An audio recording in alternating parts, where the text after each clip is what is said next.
to the Rent Boys podcast. There ain't nothing going on but the Rent Boys podcast. Well, and the Edinburgh Fringe Festival going on around us. I'm Alex Camp, award-losing comedian, and this is Dom Hatton-Woods. Walking past comedian. Yeah, he's right here. And we are live from a secret location in the Morningside area of Edinburgh for the Edinburgh Fringe. Back in the game. I haven't been on this for a couple of weeks. We haven't done... Yeah, you haven't done one in ages. No, I because the haven't last done one one we in did was time. with Beck, and you obviously wasn't there. Yeah, it's been ages. Yeah. I've not missed it. Oh, I did. To be honest, getting here was stressful. Yeah, well... I got on the bus to get into town, realised I'd forgot the equipment. Oh, well, that's not stressful. That's just So you. I got off the bus, got back on another bus to go get the equipment, got back on a bus into town, realised the bus from here into town was really complicated, so I just got an Uber. You should have just driven here, mate. You've got your car. Yeah, but then I've got to drive back to my flat and then get a bus in. It takes that would have taken ages. Anyway. I don't want my car in Edinburgh, do I? Anyway. You said it. It's so good to be back doing a podcast, and I've been here for 2 weeks, over 2 weeks. Dom's been here for about a week, and we're both doing shows. I'm doing my show Songs About Love and Food at the Counting House, 10:45 p.m. every night, every single night, apart from Wednesday, which was the best day of my life. Yeah. I took a day off. Mine's the same. Not the same show, that'd be weird. It's called Daddy Issues. It's in the exact same room a couple hours after. It was weird sitting in your room last night, actually, watching you. The same room. No, but I've never sat and watched a show in that room. I just performed in that room. Well, what did you feel about it? Because you didn't give me any feedback at the time. You took up a seat in the room on a Saturday night, and I was like, how was that, Dom? You went, yeah, good. Literally didn't give me any... It wasn't like, oh, that song went really well. I didn't know about that one. And, oh, maybe you should move this bit here. Just nothing. Well, I can give you feedback on what it felt to be in the room, apart from... I don't really want to... What were your main thoughts as an audience member in that room? Well, it's hot as fuck. Yeah. That's obviously happening. And then the people next to you are like... If you're by yourself... It's weird because if they were in it, there was a big group in, right? And it's like you feel excluded from the show, I guess, in a way, because they're so unified, because they're mate. Yeah. And I'm sat by myself, and then the guy's going like this, and I can't say to a mate, can you put your leg in? Because that's going to fuck up. I went to see 2 shows yesterday. I went to see my mate Aidan Jones in the room opposite us at 4:30, and his show was lovely. He plays piano in it a lot. It's about the Chopin song piece, Nocturne in E flat major, and he does a lot of storytelling and a lot of piano. It was a perfect show for that room, but it was still a bit hot and it's still a bit chilled, even though it was the first part of the day. And then I went to see another show in Bar 50, which is a similar room, small and hot, and I was like, I can't really give much for this. Like, it was tough. Yeah, and then if you want to go to the loo, can't really without being, spoken to. I think I'm tempted to say to the people on the door tonight, the lovely staff at the Counting House, say, look, the cap is 25, not 29. Sure. I want some seats left because it's too much. And even though there's 4 more people, 10 people will enjoy the show less. You heard it here first. Dom's going to speak to the staff at the venue. Yeah. The lovely staff. Lovely he's staff. Going to tell them off. I like them a lot. But he's going to give them I'm not telling them off. Oh yeah, you fucking idiots letting too many people into the room. I'm not telling them off. I'm just saying this is the way I would like to. I think it's better. I'm going to go down to my queue. So there's people queue outside just before you start your show. And there's no tickets sold in our venue. So we don't know. There's no pre-sales. You can't tell if you're sold out or not until the very last minute. I'm going to go outside and look at the queue and be like, listen, do you want to be here? Because if you don't want to be here, then get the fuck out. Because I don't want you. And we'll get someone who actually does want to be in here. Maybe we could go and cherry pick. Just be like, yeah, I like the look of you. Yeah, you're attractive. Come in. Just be loads of attractive. We've got too many women. attractive people. You're ugly. We'll bring you in. You've got money. Last night I was saying to everyone, I always say to people when they come in, take your jackets off, take your jumpers off, because you ain't going to need them. It's going to get really hot in here. And this one dude who was like 50 years old and kind of sweaty, overweight dude. Like, oh, we stripping, are we? I'm like, not you, mate. You keep them on. In fact, you put some extras on. Some guy fact checked you about Oh yeah, the white dog shit or something. Well, yeah, but it wasn't exactly fact checking. Like, I have a bit in my song where I mentioned white dog poo, and it's in the context of it being something a '90s thing. And this guy was like, "Oh, wait a minute! I'd say that was more of an '80s thing. yeah.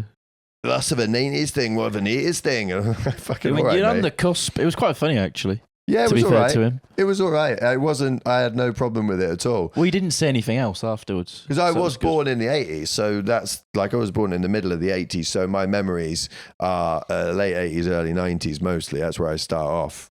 So he wasn't wrong, but it's the first time anyone's ever said that during that song. All right, let's do our sections. We're going to try them with an Edinburgh Fringe theme. This All is right. all off the cuff. So we'll start with Ask an Idiot.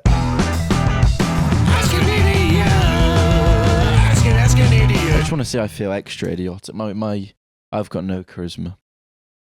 Okay, well, I mean, no change there then. then. So, Dom, let's talk about some Edinburgh Fringe issues and get your thoughts on it. And also, we'll try and obviously speak for Ethan as he's not here because he came to Edinburgh for less than 24 hours. He came up and was like, "Yeah, man, I'll have a go. Like, it'd be good. We'll get stoned and like go to some shows." He came up and just like, I don't know, had some drinks, flyed for me for an hour. Did really well. Got loads of people in the room, and then the next day was like, "I'm gone." He was so angry for some reason. I don't think he's really prepared for this kind of thing. He probably masking it with anger, but actually I think he was just scared. It's just fear. Like, it's a new place. He doesn't know people. I actually think he'd do really well in this environment. I think he'd have a great time. Yeah. And obviously if he had the flat and all that stuff sorted, but I think for him, the idea of organising all that stuff is just completely off the wall. Yeah. Like the idea of paying rent, paying bills, living a normal life is already hard enough. Yeah. But having to do that again for Edinburgh, I just can't see how that he's going to do that. He's not going to do that. I don't mean that. I know he's probably watching this back to see if we're slagging him off. I don't mean that in a bad way. Which we mate. are. I don't mean that in an out of order way. We know it about you. It's not a bad thing. But I am saying you would thrive in this situation, Ethan. If you got all that stuff sorted, you would have a wicked time here. And I think you'd really enjoy it. And you'd probably have some success doing spots. And who knows? I think even Ethan doing a free Fringe show for an hour of just him being him would be quite funny. Yeah, that'd be great. I Yeah. think it'd be quite good. I think people would enjoy it, to be honest. We should do a Rent Boys Maybe we will. Edinburgh run. That'd be fun. Maybe we'll do that. God, we'd fucking hate each other by the end of it. Well, We'd just I be- wouldn't go anywhere near you except for the show. Like, I would not speak to you guys at all, except we do a show for an hour and I'd turn up 1 minute before, we'll get in, we'll do it, and then we'll leave. Yeah, but still, for that time, you'd be like, fucking, I've got nothing to say. No, I'd enjoy it. Yeah. All right. No, because there's always stuff happening, isn't there? There's always stuff happening, yeah. All right, anyway, so we promised you Ask an Idiot, so we're going to do it. First of all, let's talk about the Edinburgh Fringe issues that we have. So a lot of people are saying it isn't that busy this year. What do you think about I that? think it's busy as fuck. Yeah? I can bet. On it, walking from venue to venue, I hate it because there's so many people around. They're all getting in the way, stopping. They've got kids. They're fucking 80 years old. They They've can't got walk. kids. No, it's just people that you're walking. There's literally the street. It's like a nightclub, those pavements, isn't it? Yeah, on the weekend And it's then ridiculous. people just stop. It's like, no. This is a fucking road. Keep it going. People are in a rush here. I got a story for you. So I was in a taxi 2 nights ago. It was Friday night, really late. And like he picked me up from Cowgate. So there's loads of people falling around in the street, being pissed and all that kind of thing. And this guy's like, listen, in my cab, something happened. This guy, he jumped in front of my cab. I'm like, what do you mean? He literally jumped in front of my cab, man. I'll show you video. So he picked up his phone off the thing, handed it back to me and showed me the dash cam footage. Yeah. He's driving along in the dead of night. There's people just on the side of the street to his right talking, like a group of people. Mm. And this guy literally turns around, runs in front of his cab, like at the very last minute, so he couldn't really stop, runs in front of his cab and crouches down on the ground. Right. In front of the cab, on 100% on purpose. I thought he meant that the guy fell over or stumbled into the road and he hit him. You watch the dashcam footage and the guy literally jumps in front of this guy's cab. Yeah. On purpose. Yeah. And he hit him. And Yeah. the police came, the guy picked him up.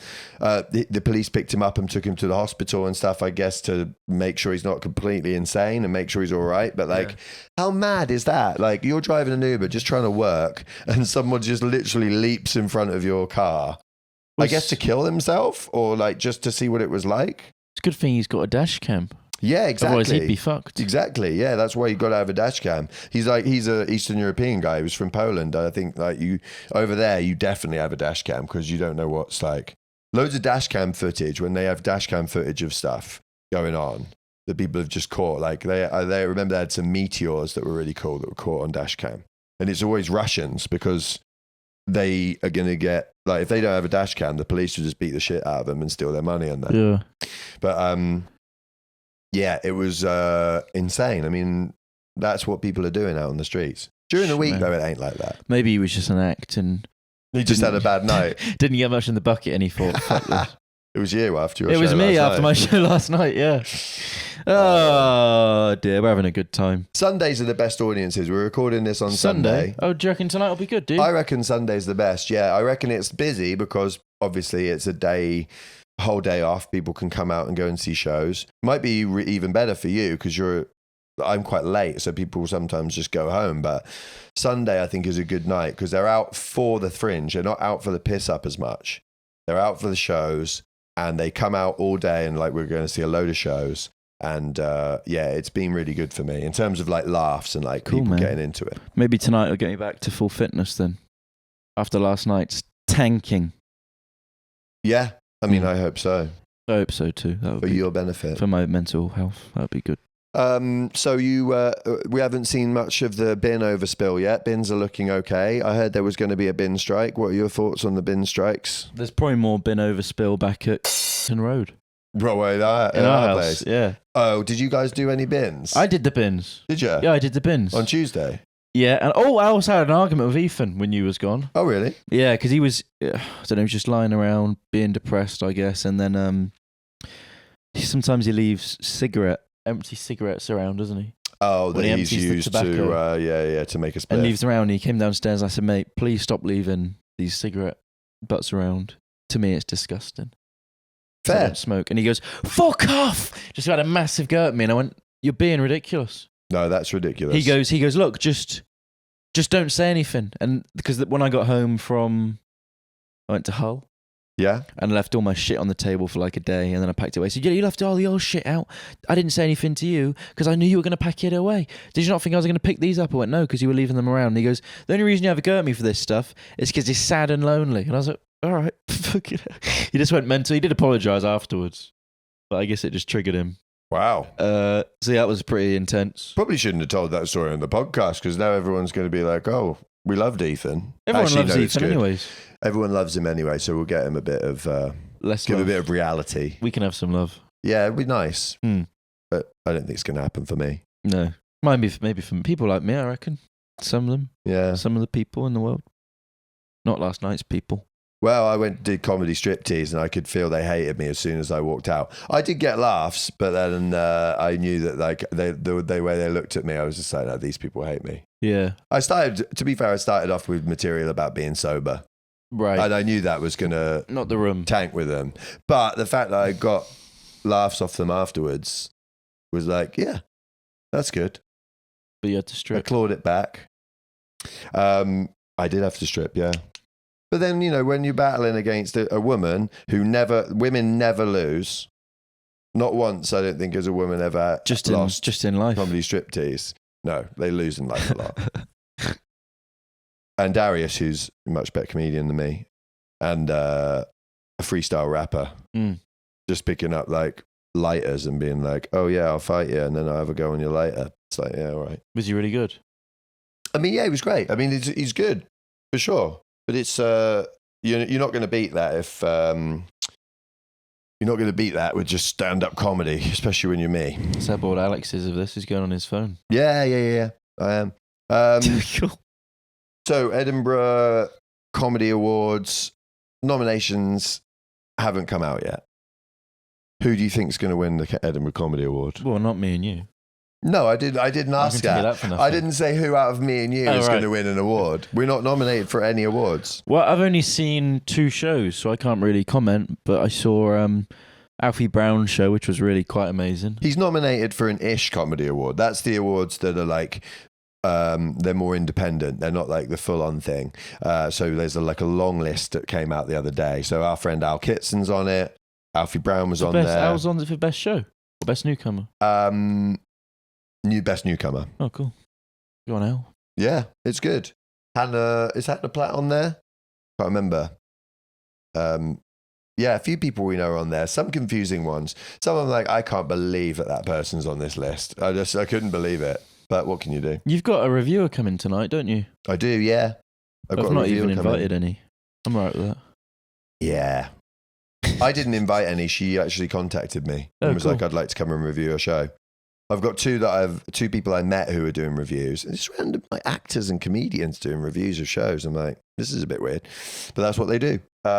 So I'm trying to get them to come in the last week. But it's not too... I'm like, it's not a big deal. Well, hopefully the last week doesn't just fall off and die. Like I reckon Monday, Tuesday, Wednesday is going to be it'll be pretty rough. Yeah. But we'll see, won't we? We can't do nothing about that. No, we can't do anything about it. That's the thing. We chose to come here. We chose to spend 25 nights doing comedy. Well, I did 12. In a faraway city where the rent is tripled in price from what it's already expensive because it's a place where a bloody royal castle is. And to go out there every day, put ourselves on the line, make jokes, and compete against all the other comedians in the world for the jokes and the audiences. And there's people there who are going to watch theatre, people who want to hear about sexual assault and that kind of thing. And I'm like, well, listen, I've got a song about dogs. If you want that, I've got a song called The Fingering Song or Finger You. I still haven't decided what it's called, and I've had it in my set for maybe 3 or 4 years. I got that for you. It's not about SA or about my dad dying. SA? I've never heard sexual assault abbreviated. Well, yeah, it's because you're always doing it and you're never saying it. Yeah, that is true. But because you only hear about it in court, where they have to give it its full title. All right, so that's. I think that's the best we're going to get out of Ask an Idiot. Let's do Gripe of the Week. Gripe of the Week, Gripe of the Week, and the pipe of the week. It's the strike of the week, yeah. Gripe of the Week, Gripe of the Week. Have a little bit of the Gripe of the Week now. Oh God. I have to do that because I know, but otherwise you come in early, which you did in the previous one. Any gripes about your festival so far, Dom? Yeah, so we've been talking about people when you ask for money in the bucket, and most people, decent people, form a queue and then give you money, or at least say thanks. I'm broke at the minute, but I had a good show. And people just try and skirt past the queue. Pisses me off, man. And you've got, but you're not going to pay, and then you sound like a dick. Yeah. I think. I mean, imagine if you had to do that for like everything. Well, like a nightclub, people form a queue and then some people just try and walk walk you past. Let people into the club. Yeah. And then on the way out, it's like, well, you got to pay what you thought it was worth. Yeah. Well, they'd probably be quite fucked up. What about your job? What? Like your job, your day job. The golf club? Like you go and you do a day in the call centre or the golf club. Yeah. And then on the way out, they're like... We pay you what you think you've got your bosses leaving and you're like, how much are you going to give me then? Yeah. From marketing, how much is marketing going to give me? Come on. And then they just walk out. They're like, we don't want to give you any money, mate. Well, we probably wouldn't go back to the job. No. It sounds like an awful job. It sounds like a shit job, yeah. Even if it was the best job in the world. But you could argue being a comic is... The worst job in the world? Best job in the world. Even if it was the best job in the world, you wouldn't go back because you would never know what you're getting paid. I've been saying in my show, oh yeah, things aren't going all that well for me, financially. That's why I'm doing comedy in a sweatbox attic to people who might not pay. And that always gets a laugh. Yeah, I heard you say that last night. Yeah. Got a laugh. But then it gets a cry from me. So that's my big gripe. That's it, I reckon. I'm having a nice time. I met a nice lady. We spent some time together. That was fun. From New Zealand. Yeah. I have a gripe. I told you about this last night. I went to Swiftageddon, the club night that I DJ for. I went there as a punter because I couldn't DJ this time because my show was too late. And I had an awesome time. I really enjoyed it. I went in there, sang along to all the songs. But I invited somebody to come to my show, and she came along and she was just clinging on the whole time to me and being like, "Oh my God, I can't believe you know all these songs." But yeah, this is my job. I work here. And just wouldn't stop saying that all night. And it occurred to me that some people, they're not as clever as they think they are. She was been to amazing university and doing a high-paid, high-powered job, and had clearly been, raised in a certain way to be a high achiever. And so boring, my God. Just repeating yourself over and over again. It's crazy. I just like, leave me alone. I wish I'd never invited this person. Because I see the best in people. I'm like, this person wants to come and enjoy this show. I'm sure they want to come to the club. They're a Swiftie. Great, bring them along. Never again. I mean, three-step verification process with everybody. I've got to sit down. I've got to interview you, find out if you're boring or not, and go through your CV. I mean, I didn't get a fucking invite, so... I didn't want you to be there because you weren't going to enjoy it. I wouldn't have enjoyed it. You would have been the worst drag in the world. You would have been worse than this person. I wouldn't have come. No, you wouldn't have. That's Probably why I not. didn't invite you. Yeah, well, that's fair enough. Because there was a risk if I invited you that you would come. If I didn't invite you and didn't tell you about it, there was no risk you would be there. You told me about it when you were there. I said, what you doing? Yeah, You it said was too late. And I thought you were working there. Yeah. But you wasn't. So. I wouldn't want you there for a couple of reasons. First of all, you're well annoying anyway. Second of all, you don't know any of the songs, so you would have been bored and distracted. Third of all, I feel Swiftigeddon is a place that is mostly for the girls and the gays. And I'm a straight woman. I just work there. Do you know what I mean? But because I'm a fan and I'll come in and I'll sing along and I'll dance, I'll go. Just this one time. But you would have been bothering all the women. Fuck off, mate. If anyone's bothering women, it's you. No, but you would have been like, "Hi, Taylor Swift, shit. Yeah, what do you think?" And they would have just been like, "Oh my God, who's this guy?" Yeah. It would have been like throwing, I don't know, like a piece of shit in some soup. Some soup, if it's shit. Like a nice, beautiful soup that everyone's enjoying and it's all good. A tureen of soup. And then you're just like, let's just throw this turd in there. So you're comparing me... The concert's the soup, the beautiful Yeah, the club soup, night is the soup. and I'm a piece of shit. A turd, yeah. Yeah.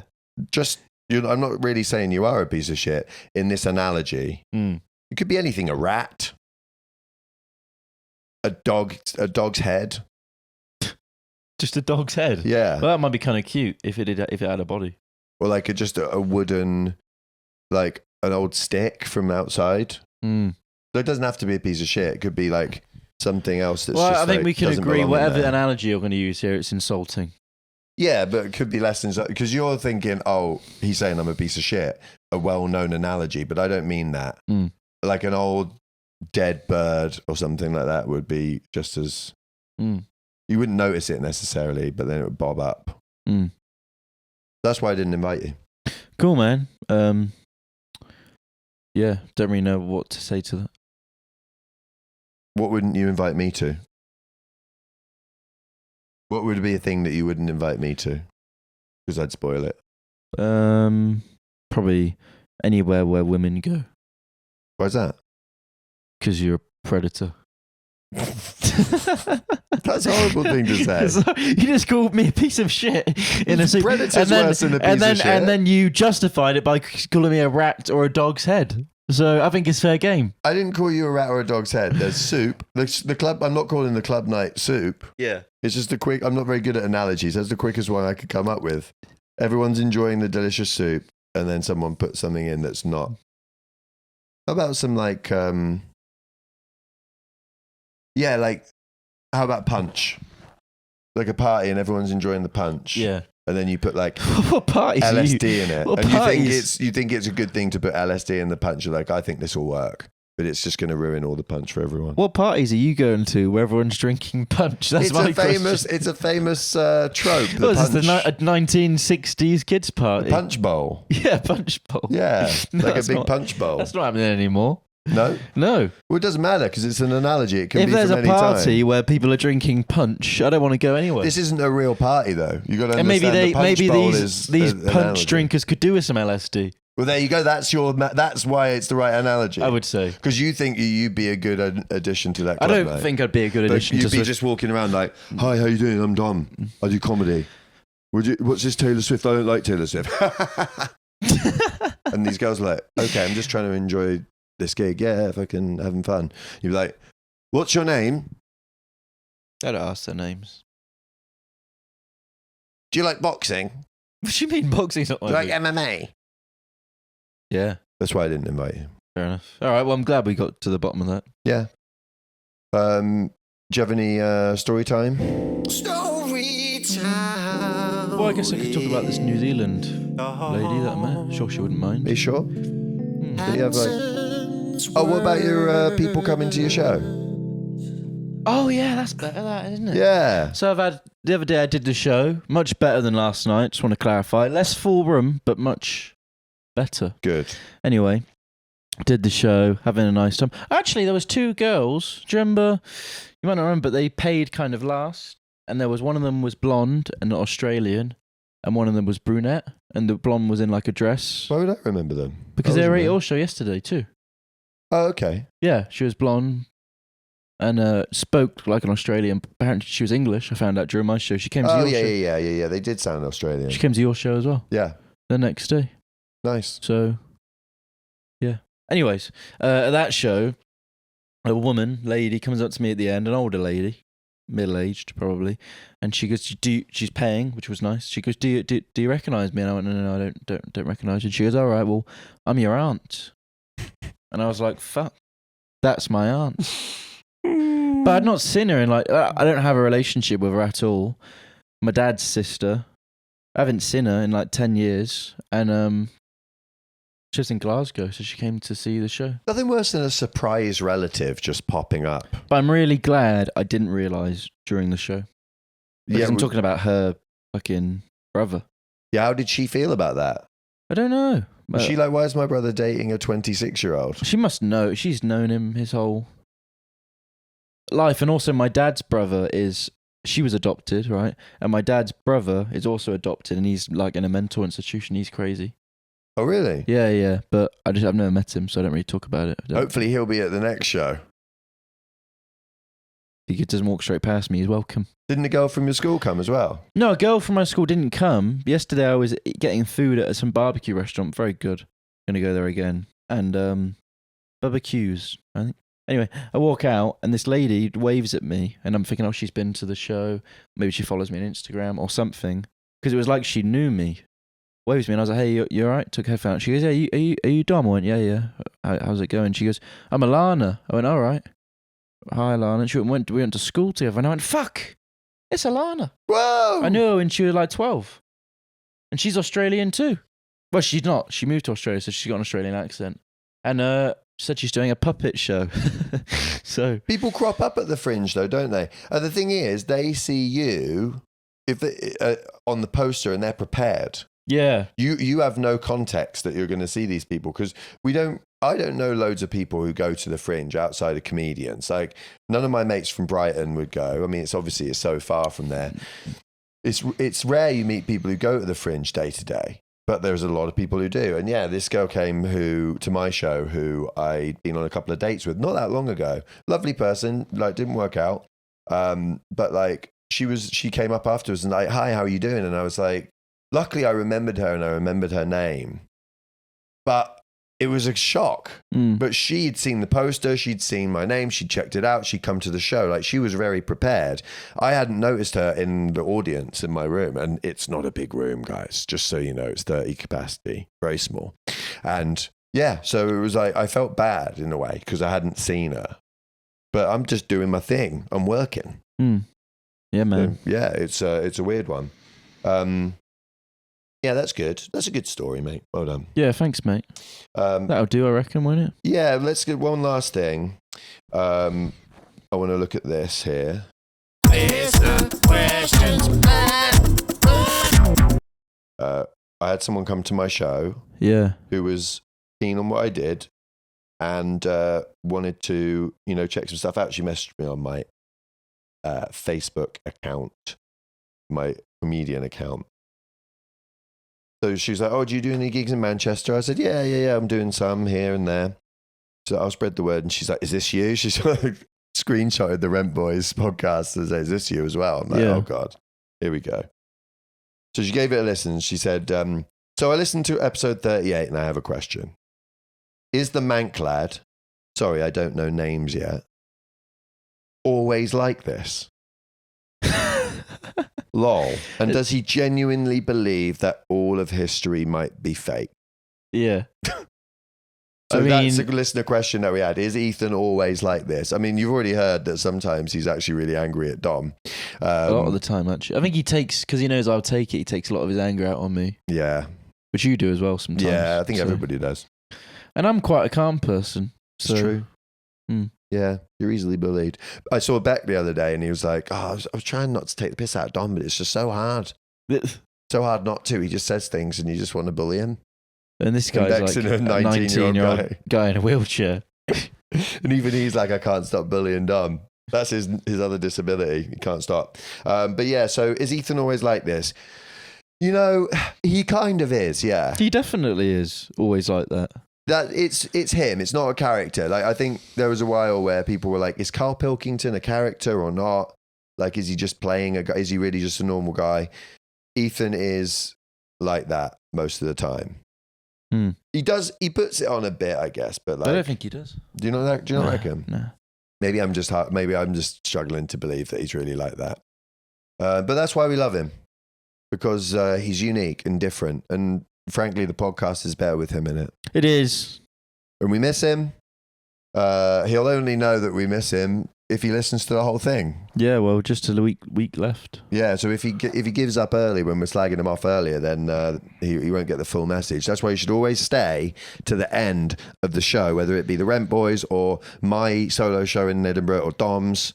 45 minutes, not as long, so it's easier to stay, because I do longer, because, you know, better comedian. So that's it. And she said, haha, like an extremely stoned philosopher. And yeah, he does. I think he might believe that last Tuesday theory. Yeah. But that's it. Sorry for banging on about Edinburgh so much. I mean, we'll be back to normal at some point, whatever normal is for this podcast. Well, week today is the last day, isn't it? So. Yeah, week today is the last day. Maybe we'll squeeze another one in this week and we'll probably not get a guest on. Probably not. We've got every comedian in the world is here and we couldn't get a guest. Well, we didn't really try, did we? Well, exactly. I said, shall I ask this guy? And you went, you can if you want. Yeah. Yeah. Yeah. It's just hard, isn't it? So anyway, the rent is now due. Thank you for tuning in. I'm so old. Give us a like, give us a follow, whatever it is you can. Comment on the vid and take care. Peace. Thanks, everyone.